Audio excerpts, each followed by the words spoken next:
Hello, hello, hello, hello. Welcome back to Boss Babes Healing. We are loving on ourselves by healing, putting God first in all we do, while getting to the bag. On this week's episode, we are going to talk about keeping your mouth shut in a fruitful season. Stay tuned.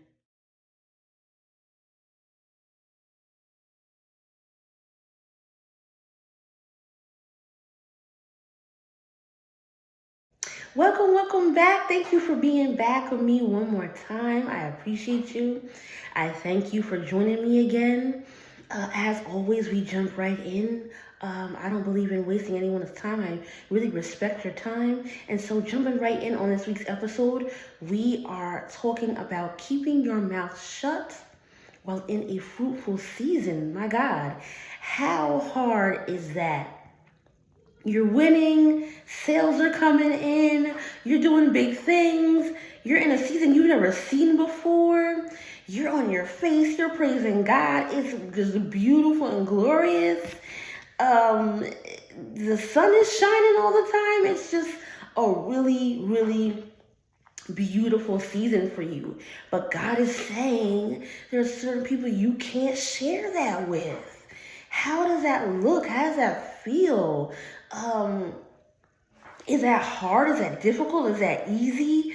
When we look at the characters that God is talking about, or the character in the people that God is talking about, does that make it easier? Because he's saying there's no humility there, there's no integrity there, there's no honesty there, there's no loyalty there. Does that make it easier? Or is there a piece of us that's where we're fabricating our feelings because we want to share? We're fabricating, meaning we're creating this sense that things are okay, but they're not. When people are giving us red flags, they're giving us, hints and clues into the integrity that they lack, but we're still creating a fabric so that we're okay to still tell them how we're doing or what's going on because we want to share. Maybe we're feeling deprived when it comes to relationships, or maybe we're feeling abandoned or in a state of unadopted when we've been adopted into the kingdom of heaven. Maybe we're not feeling like heirs to the throne. Maybe we're even feeling, along with that abandonment, we're having the spirit of an orphan. There's an orphan spirit where because of maybe there was narcissistic relationships, maybe there was just chaos and toxicity, because of whatever it was that you've gone through in your past that you did not heal from, the stain of that didn't give you the ability to grow in certain areas, and so you are stagnant and you have an underdeveloped layers that were never healed, and so you're still operating under stunted growth. And so we want to dive into all of those things. I know that was just like a bucket of things, but let's break all that down and dive into that. So again, is it easy to not say anything in those happy, joyous, blessed seasons because we know the character? So I think for a lot of people that's the case, but for some people that it's not, and I have to come from both perspectives. On the other hand, are we still living in this spirit of being deprived, or feeling like an orphan, or feeling like we're not heir, or understanding that that is our position? We are actually seated in heavenly places. And moving a step further, when you are in those positions of being blessed, but having this stagnation of growth where you need healing, and so you're not actually keeping to yourself what God is telling you to, what does that outcome look like? Does it look like God is pulling his hand back because of what you're saying around the people you're not supposed to be saying it around? Does it look like He's slowing things down where he wants to speed things up? Does it look like people are now tripping you because they don't want you to reach the higher heights?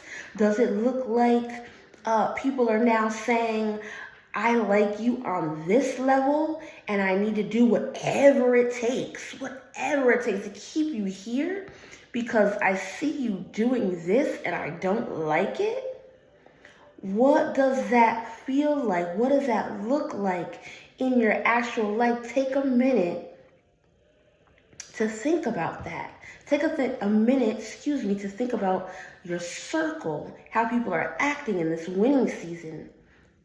How are people reacting to your blessing? How are people reacting to the grace and the peace that God has now given you? Are they accompanying you, showing up in the same energy, or are they acting like you did something to them? Are you feeling backlash? Are you seeing a warfare inside of a person in a whirlwind of thoughts and words and actions from people that you thought you loved? You thought they loved you. Because that's another thing. You could actually think that you love someone and you could have the love of God for them, but if it's not reciprocated, is it real love? Is love a bond between two people? Or is it something that you have because you want to fill a hole and that person that's not capable of filling that hole, but you're holding on to them and what you're calling love? Is it real love? Or is it bondage and trauma bonding? And a lot of places where you need to heal that you're not letting go of. Let's ask ourselves that question in the middle of all of this conversation.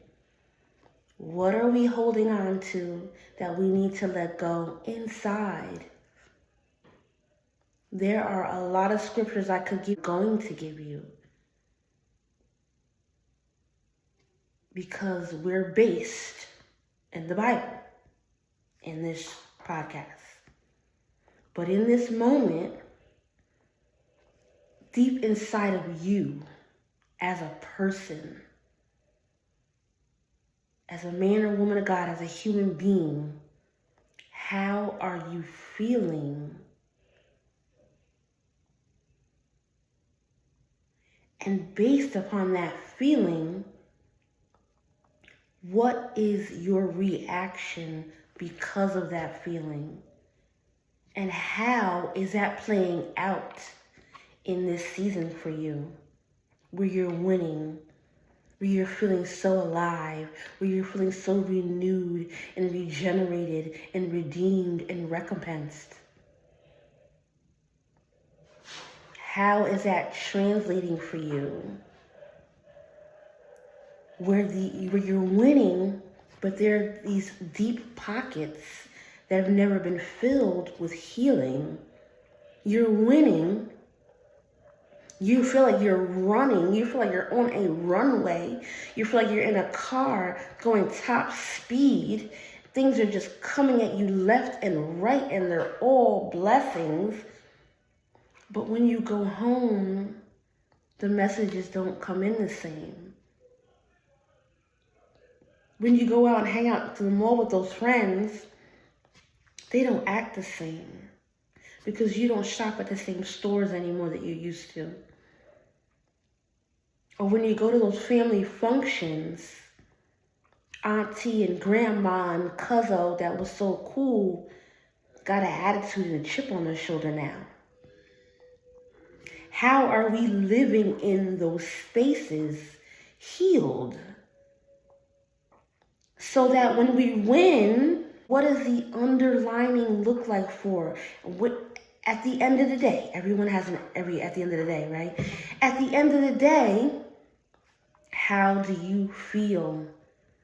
And how you feel matters. And if someone is telling you that God doesn't care about your feelings, they're lying.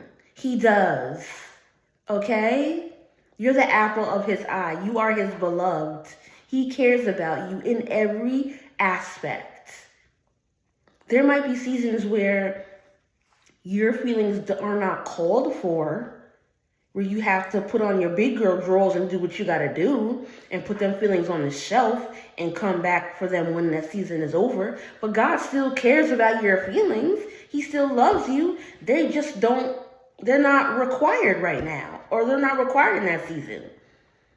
That does not mean that he does not love you and care about your feelings. He cares about everything that you care about. He cares about. And so if you respect and care about your feelings, guess what? So does he. There's a lot of things that people are saying in the church that are not so. And I'm here to tell you they are, because I live them.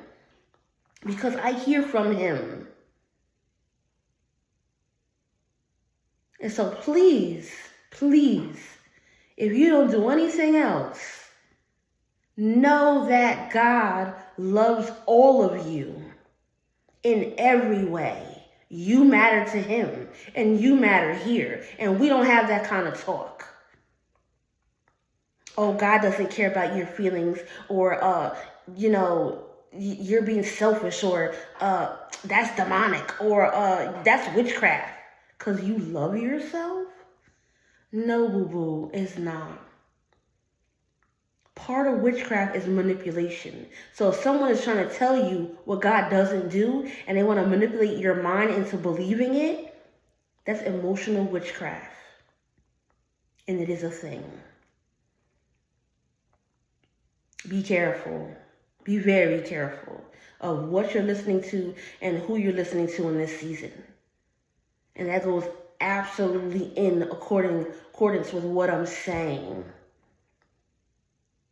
So we want to be whole, healed, and healthy in our winning seasons, in and out of our winning seasons. We want to be able to have balance, right? Whenever we're winning or whenever we're not winning. Whenever we're behind the scenes in our robe, writing and cooking up that book. Or when we're in that winning season being interviewed and selling out those books. So either way, you want to be healed, whole, and healthy in and out of those seasons. And you want to be able to set boundaries and set the tone for respect, so that others are giving you what you need in that relationship, whatever that relationship may be. Be it platonic, family, friends, a loved one, where it's a boyfriend, a girlfriend, your husband, your wife, whatever it is. You're serving each other. You have the heart posture of servitude, because the other person on the other side of that relationship is a child of God, as are you. And so we're serving each other in this relationship. God gave you that relationship, right? And we're not going to abandon him or her on either side, right? Not allowing them to abandon you, and you not doing that to them. And so we want to be well-rounded in our relationships. They take us very far in business, very far in life and family, very far in, having a team at home that has your back, that emotionally meets you where you need them to. We want to be well-rounded in all those spaces, and there are times in seasons where you will have to keep what God is doing to yourself. It doesn't make you selfish. It doesn't mean you're gatekeeping. It doesn't mean you're mean or you're harboring anything that you're supposed to be sharing. God is saying, no. Stop at this level. And this level is, here's the information, here's the knowledge, here's the work I need you to do. And you get to cooking, you get to writing, you get to creating and doing whatever it is that he put your hands to do. Quietly. And then there are times where you can share with people. You can absolutely share with them, and it has nothing to do with trust. Let me tell you this. Everything that I'm talking about, in some circumstances, in some situations, it does have a lot to do with trust.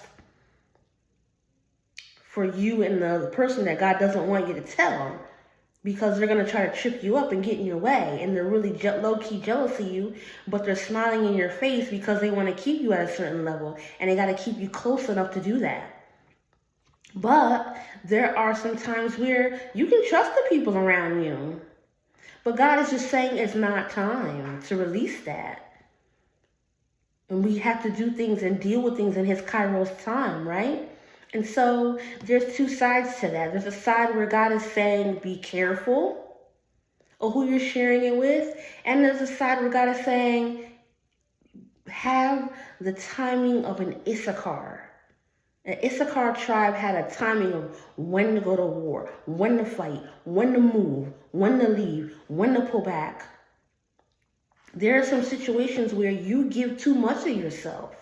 You go over a person's house at 8 o'clock and you're leaving there at 1 in the morning. That's a flag that you're giving them that your time is always available to them because you don't know when to leave. And it's the same thing in seasons when you're winning and things are going great. You have to know when to close the book, when to close the door, when to open it up, when to go to the next chapter. Because it's time. Timing is everything, especially God's time. Right? That's what we depend on. It's the faith that he's helping us build up and the timing in which we do everything, that Kairos time. And when you learn how to master your mouth and how to master your timing and keep it in alignment with what God is doing, there's a saying that I have that you should absolutely say. I always say it to myself. I say it out loud, whatever, but I say it all the time and I mean it. And the saying is, God, you're in charge of everything. I see what you're doing and I see what you're saying and I don't want to be a part of nothing else. So please, if you want to steal that, go ahead. So the saying is, again, God, I see what you're doing and I see what you're saying and I only want to be a part of that and nothing else. And trust me, you will start to say it and repeat it and then it will become a mentality. Because you're telling yourself, this is who I am. This is what I do. This is what I stand on. This is how I operate. I just had a situation where someone was, how could I put that? They were coming for my piece in my email. And so I had to tell them, this email is no longer open to you. There are other emails coming through here, but yours won't be one of them. Me and that person have a certain type of relationship where it's business, right? There are other ways to connect to me. The email is very, not one of them. You know, that's where it stops and that's the only way to get to me. Absolutely, we have other ways. We have our phone, we have text messages, right? There's all kind of messengers, there's all kind of other ways to contact a person. Coming to their house, talking to them, right? And so in that moment, I had to really sit back and say, God, what are you saying? Because the message that was sent to me, he let me know it was sent to you to make your mind go pew and think 20 different big things when it's really this small.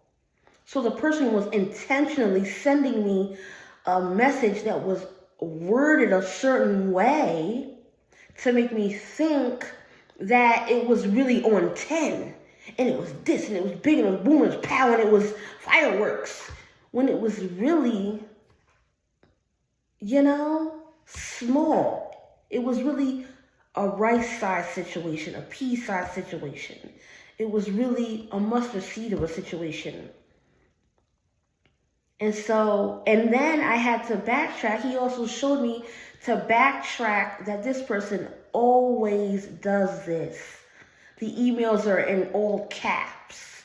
The person will say, good afternoon or good morning and drop a whole bunch of space where there's nothing and then have these big letters.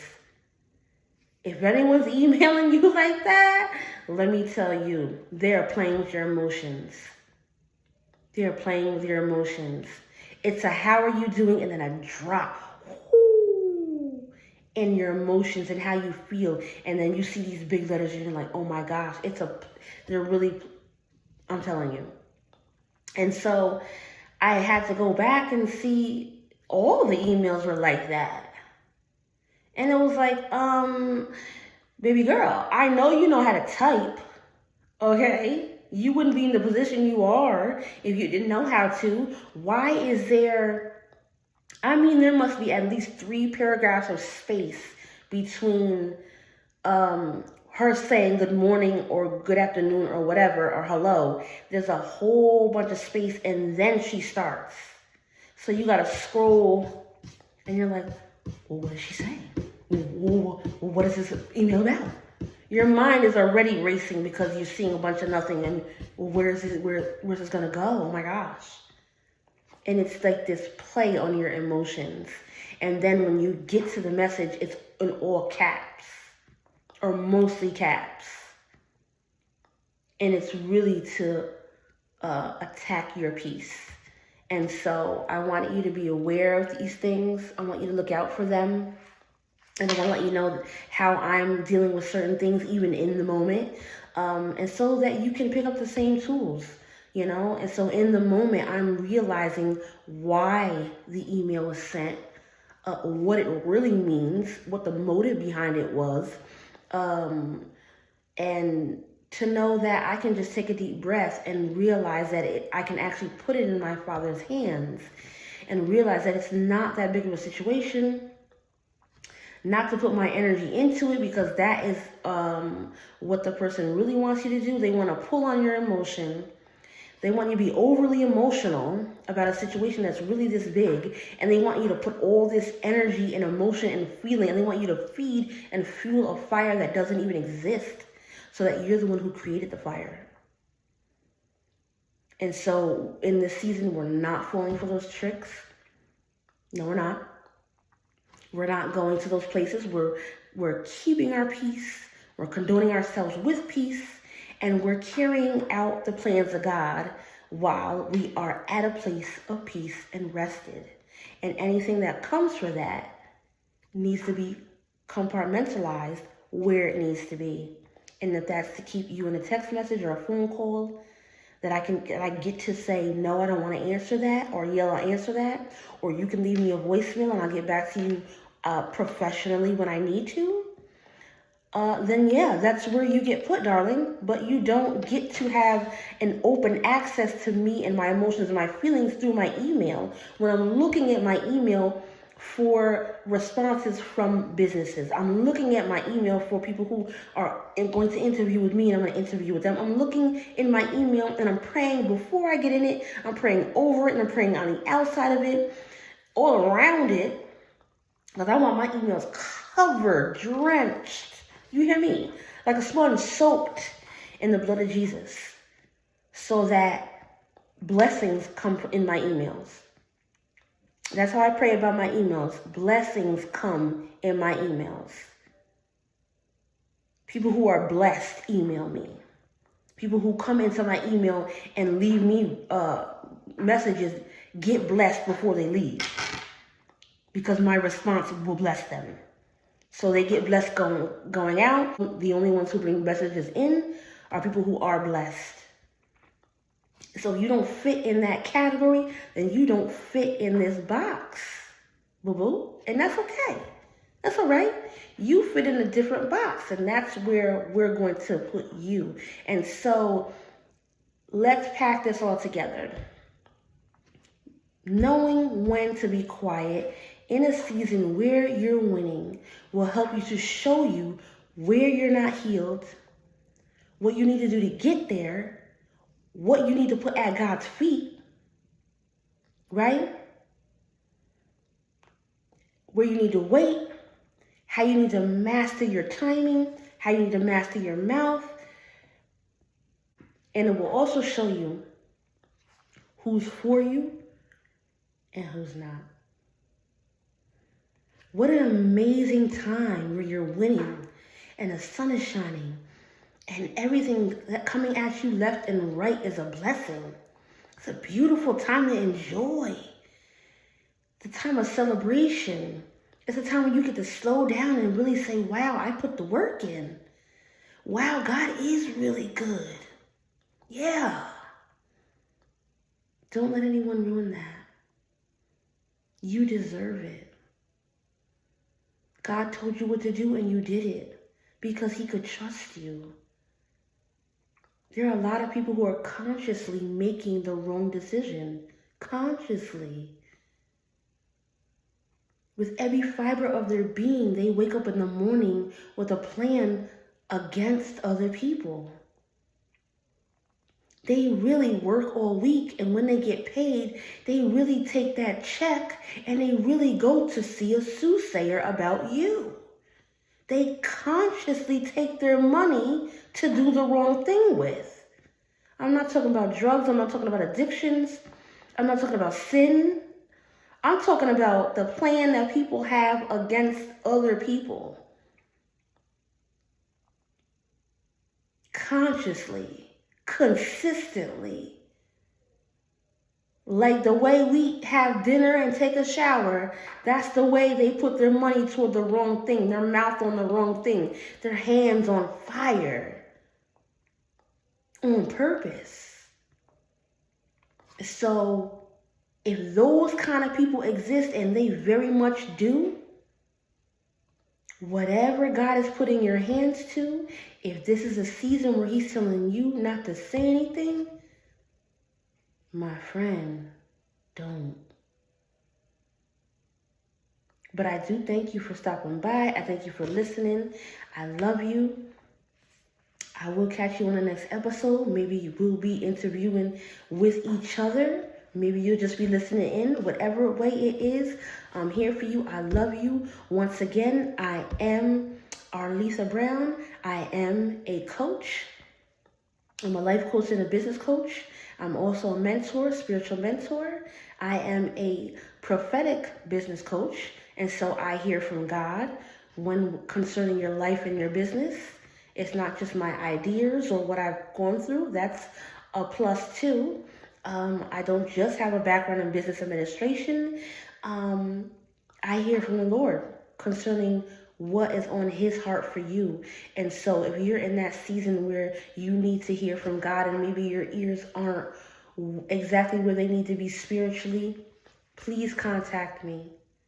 It's about your future. It's about your destiny. Let's find out in that consultation if I'm called to your life. Because a lot of people are getting mentors, and they're getting coaches, and those people are not called to your life. And it doesn't end well. And those people are actually unhealed, and they're bleeding on you. But because you're looking at the numbers, you're thinking this will work. Because their numbers look like they work. When God never called them to your life. And so now you have a soul tie to a coach that was never supposed to even talk in your presence. So let's do this the right way. Let's do this God's way. And contact me. I'm here for you. I want you to be at your best. I want you to be where God needs you to be so that whoever you're supposed to be attached to, you can help them to win. And in the process, I want to help you to win. Thank you for stopping by. I love you. I really appreciate your time, and I will see you next time. Love and peace.